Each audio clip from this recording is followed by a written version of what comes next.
Bismillahirrahmanirrahim. Anak merbah terbang melayang hingga sebentar di pohon mati. Ramai percaya cerita yang datang tanpa menyelidik benar hakiki.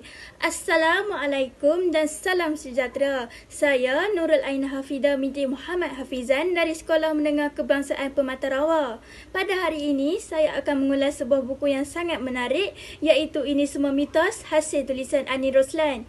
Buku ini diterbitkan oleh Sentak Pres Sendirian Berhad dan mempunyai 280 muka surat. Buku ini berharga RM30 di Semenanjung dan RM33 di Sabah dan Sarawak. Bayangkan, selama ini kita membesar dengan pelbagai kepercayaan seperti tidur selepas asar boleh menyebabkan gila, telinga berdesing menandakan seseorang sedang mengingati kita, atau mimpi gigi patah membawa petanda kematian. Persoalannya, adakah semua ini benar atau sekadar mitos? Melalui buku ini, penulis membongkar pelbagai kepercayaan masyarakat yang sering dianggap fakta tetapi sebenarnya tidak mempunyai bukti yang sahih.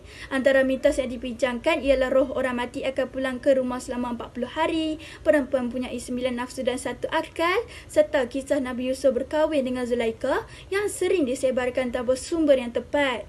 Apa yang menjadikan buku ini menarik ialah gaya penulisannya yang santai, ringkas dan mudah difahami. Walaupun topiknya serius, penyampaiannya tidak membosankan, malah membuatkan pembaca terus ingin tahu. Selain itu, buku ini memberi kesedaran bahawa kita tidak boleh menerima sesuatu maklumat secara membuta tuli. Lebih-lebih lagi dalam era media sosial. Kita perlu bijak menyemak fakta dan berfikir secara kritis sebelum mempercayai sesuatu perkara. Pada pendapat saya, kekuatan utama buku ini ialah keberanian penulis membetulkan salah faham masyarakat dengan cara yang lembut tetapi berkesan. Buku ini bukan sahaja menambah ilmu pengetahuan, malah membantu kita menjadi lebih matang dan rasional dalam berfikir. Kalau ada sumber di ladang, boleh kita menumpang mandi. Kalau ilmu dijadikan pegangan, hidup lebih bijak setiap hari.